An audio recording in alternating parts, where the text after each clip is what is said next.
Hello folks, welcome back to the Addicted Bookworm. Alright, so I'm going to try to talk as low as possible.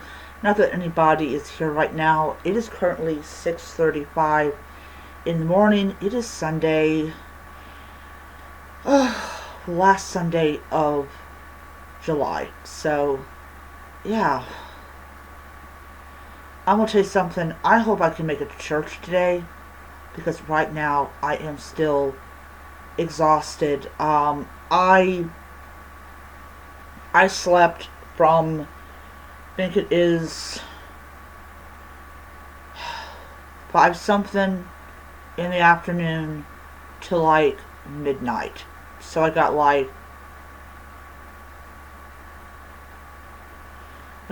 five something hours of sleep. Oh man. All right.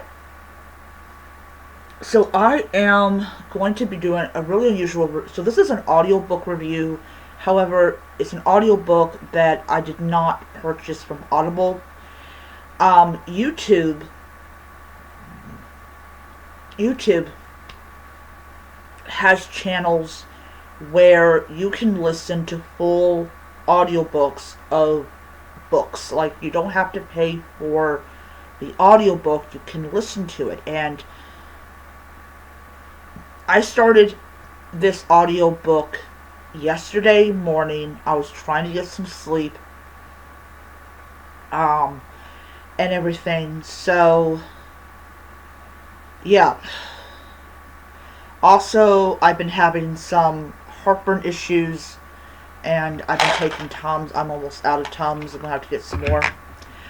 Alright, so the title of the book, and my hair, not really, is Murder on a Girls' Night Out by Annie George. This is the first book in the Southern Sisters Mystery series. Alright. So we have these two sisters. The thinner one is named Mouse, and the older sister doesn't really have a nickname. So these two sisters, they kind of have this typical sister relationship and everything. The fatter of the two bought a business called the Scoot and Boot, and by a guy called Eddie. And Eddie is the owner of Scoot and Boot, or was the owner of Scoot and Boot, until he sold the land and the business to Mouse's sister. I'm going to use Mouse, the nickname, in this one because, but anyways. So, of course, the reason that Mouse's sister bought the Scoot and Boot is because she absolutely fell in love with the business. She thought, first of all, Eddie said the business really was profitable. And of course, the number of people that actually go there tells her, yeah, Eddie's correct, the business is profitable. Here's the thing, this woman has been married, I believe the book said 3 times, and they've all been filthy. No, she didn't marry them for their money. She married them because, and every one of them has given her a child. So she's got a couple of children. As for Eddie, he ends up very, very dead. And Eddie is actually found upside down. The whole kit and caboodle of possible ways to kill somebody done on him. Of course, Mouse is horrified at the fact that her sister's first venture into the world of business includes a dead body. Well, the police, of course, have their theory on why Eddie was murdered, and all that Mouse wants her sister to do is to bulldoze the place. Like, bulldoze it. Unfortunately for Mouse, her sister's like, no, the fact is that there's dope found and a couple of things happen that makes me kind of see that, yep, she's got a point. And sorry about this. I am obsessed over my hair for some really unknown reason. I think it's because I teeter over small things. But anyway, sorry about that. Yeah, that's better.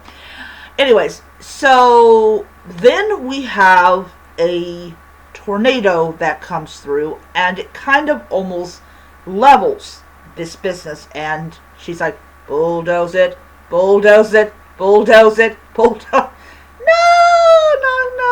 No, not gonna do it, not gonna do it. Anyways, so here's a weird thing about Mouse's, I think it's Mouse's sister. I think it is. So, yeah, it's Mouse's sister. So Mouse's sister has a daughter who is, I can't remember her name, or else I can't pronounce her name. She's a lawyer. So when Henry, who Mouse taught in high school, is arrested for Eddie's murder, though it's more like we want to talk to him, Mouse is horrified. Like, this is a kid that she taught. Now, he did have some run-in with the law, but he's not the guy who did it. He's not the guy who did it. There's a huge difference between having someone in the law and slitting somebody's throat. There's a huge difference between the two. And so what ends up happening is she's determined to help Henry out. It just turns out they want to ask him some questions. Anyways, so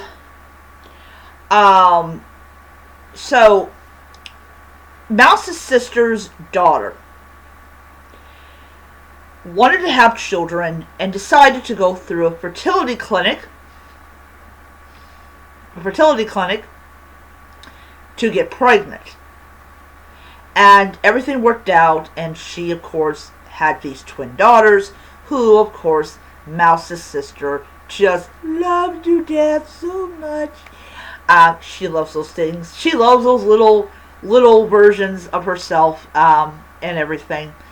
Anyways, so while they're busy, or at least while Mouse's sister is busy assessing the damage to her property, she decides to give her sister this boot that's going to be put back in the floor once the property has been repaired. Inside this boot is a piece of paper, which we later on find out is Eddie's marriage certificate. And so it's, kind of weird. But also, of course, the police, know all about, Eddie's marriage to this girl and all that type of stuff. Well, Eddie was in the Navy. And Eddie also supposedly did some pretty bad things to people, especially to women. And it was a whole big nightmare and a mess, and though it was mostly all of his making. Anyways, the whole thing made me wonder what the heck goes on in these southern towns, like these small southern towns. Like, there is way too much this and way too much that and way too much this and definitely way too much that. And so at the end of the whole thing, we discover that the road leading to Eddie's death was started long before Eddie opened the scootin' boot. So apparently our lovely murderess, it was a woman, actually it was two people, it was two people and a bunch of other people. She got pregnant at the age of 16. So here's the weird thing about the South, at least in these books. So this woman is married to this guy who's a politician. And the woman, the wife, is unable to give her husband children. Apparently she might be like barren or whatever. So he decides that he's going to sleep around with all these different women because obviously he's dissatisfied in his marriage that his wife can't give him a kid. Well, her name is Dolores. Why are all villains named Dolores? I don't get it. Anyways, she gets pregnant by him at 16. Well, of course, that automatically, well, every time that he had relations with women, but when we get to that, take it back. As long as the woman is not under the age of 18, it's not considered statutory rape. But she goes and gets pregnant by him, basically statutory rape. And she had to stay with this woman for months while she pretended that she was pregnant and all that type of stuff. And she gives birth to this little boy. And he is raised to believe that this woman, who's actually his mother, is his cousin, which is creepy as heck. What the heck? And so she decided that, Eddie was, I guess he figured it out, or I'm not exactly quite sure. Kind of fell asleep on the explanation point of it.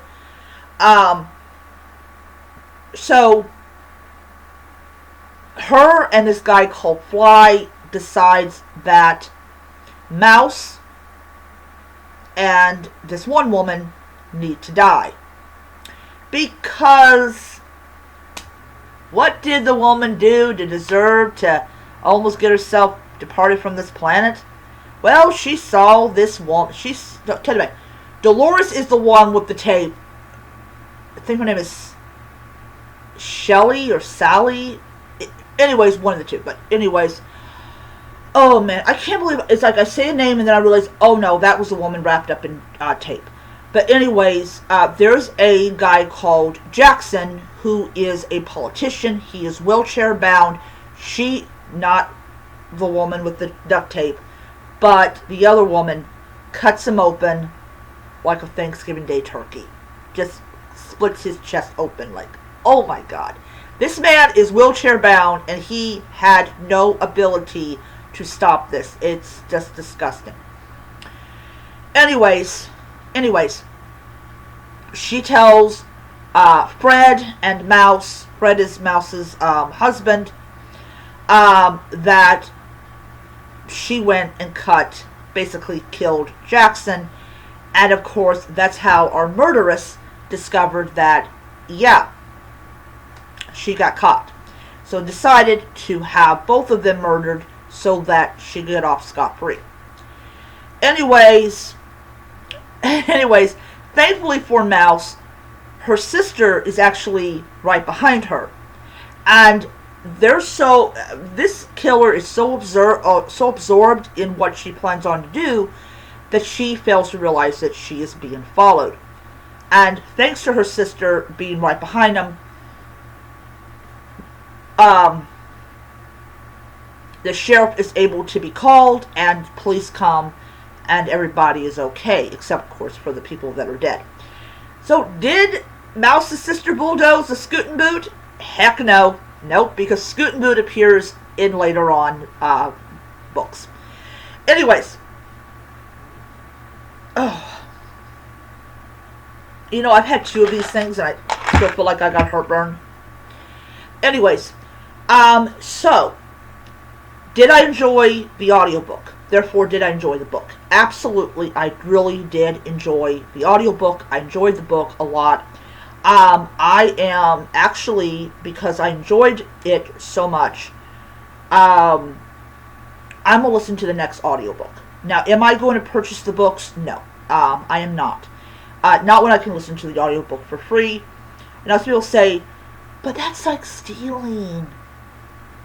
Look, I didn't put a gun to their head and make them upload the audiobook. Anyways, I gave the book 5 stars. It is a really good audiobook, and I really, really like these 2 characters and everything. So, anyways, I'm going to upload this video. I'm going to back to bed because I am still dead tired from yesterday working that nearly 12-hour shift and being told I couldn't leave until my replacement showed up. No idea if she even came to work. Anyways, I will be around next time. Bye.